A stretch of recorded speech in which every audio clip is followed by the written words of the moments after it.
You know that feeling when you gather your closest friends around a table.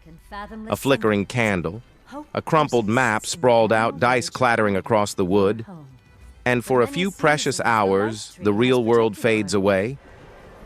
Now imagine bottling that magic, compressing it into your phone, casting it onto your TV, and stepping into a world where every move, every decision, every laugh echoes not across a tabletop, but across a living, digital battlefield.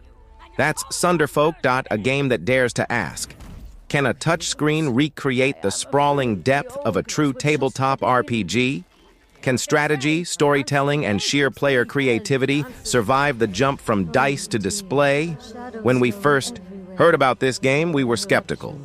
Another bold experiment? Another almost but not quite tabletop imitation? But then we played it.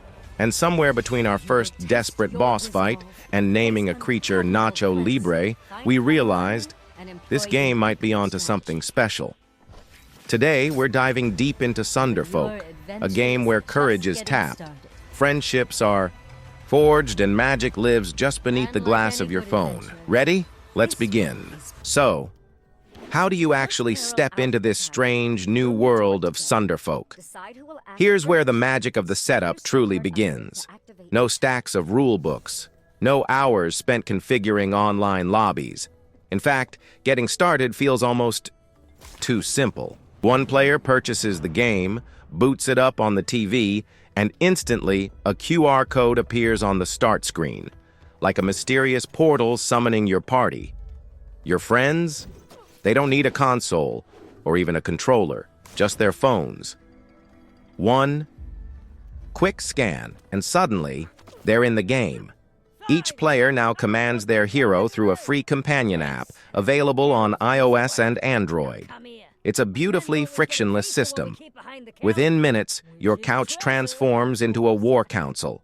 Your phones become arcane grimoires. Your TV, the living battlefield where destiny unfolds.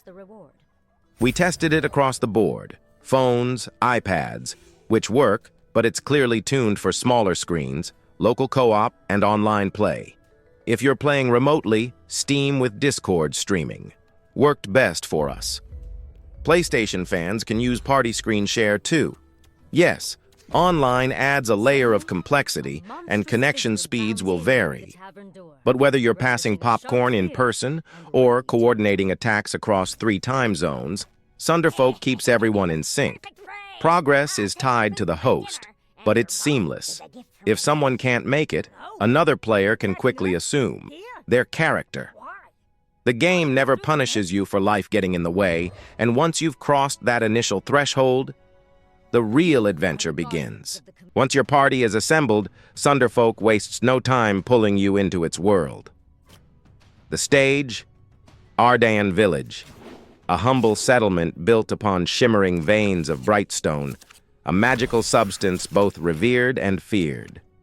But all is not well. Dark. Forces from distant lands are closing in, threatening to engulf the village in shadow, and that's where you come in. You and your band of unlikely heroes, 6 unique classes to choose from. The cerebral arcanist, the rousing bard, the unbreakable berserker, the volatile pyromancer, the precise ranger, and the elusive rogue. Your choice matters. Once selected, your class stays with you for the entire 3-act campaign, which spans a tight-focused 20-30 hours. No endless grinding, no filler quests, just rich, deliberate storytelling and strategy. Each act presents a curated menu of missions. But here's the twist. You won't see it all in one playthrough. Every choice carries weight. Battles unfold in turn-based combat, where your phone becomes a command center. Swipe to move, tap to attack, strategize with your team. Each mission offers unique objectives, often with clever puzzles or lucrative treasure tucked just out of easy reach. Between skirmishes, you'll return to Ardan.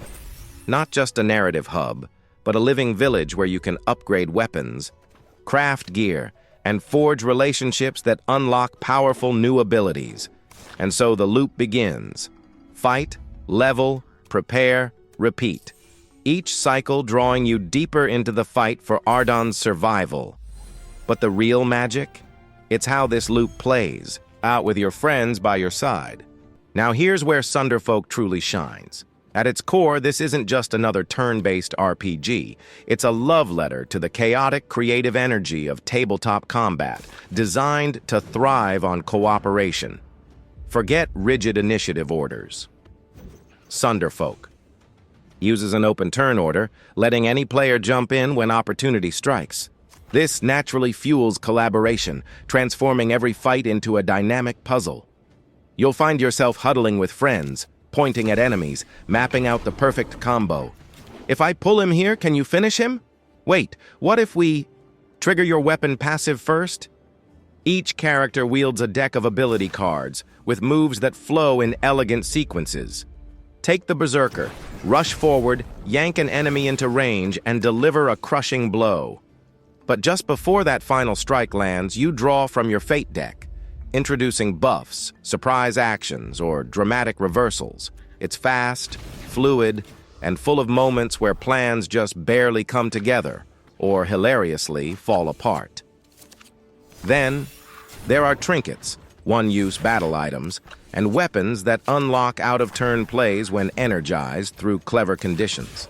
The possibilities for synergy run deep. One of our favorite combos? Using a teleport to reposition an enemy, pushing the pyromancer into place, and unleashing a devastating flame breath that melts an entire enemy line. Pure dopamine, and every class brings a distinct role. Tank, DPS, support, controller. When your team clicks, you feel unstoppable. Importantly, Sunderfolk welcomes players of all skill levels.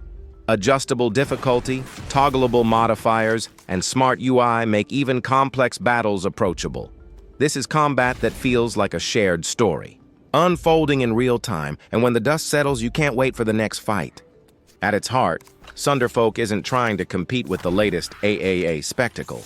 It's chasing something far rarer, the feel of a great tabletop night. For our group, veterans of countless board games and a 2-year D&D campaign, that vibe was instantly familiar. The open turn system, the collaborative combos, the unpredictable twists, it all mirrors the lively chaos of a well-run tabletop session. And when we hit coordination mode, using the app to point and plan in real time, it genuinely felt like sketching battle plans on a whiteboard mid-fight. If you know, you know, but Sunderfolk adds its own playful spin. Mid-campaign, the game randomly lets players name NPCs, enemies, even buildings, and those names stick forever. That's how we ended up guiding a heroic beetle named Nacho Libre, battling goo monsters dubbed Ooey Gooeys, and shopping at a store called Walmart. These moments might sound small, but they foster a sense of ownership and shared storytelling that few video games achieve. Add to that the ability to gift gold and items through an in-game post office complete with custom messages, and suddenly your campaign starts to feel less like a digital experience and more like your own evolving legend. Replay value? It's strong. You won't see every mission or every story beat in one run. Different classes, different party synergies, and randomized mission objectives make each new playthrough feel fresh.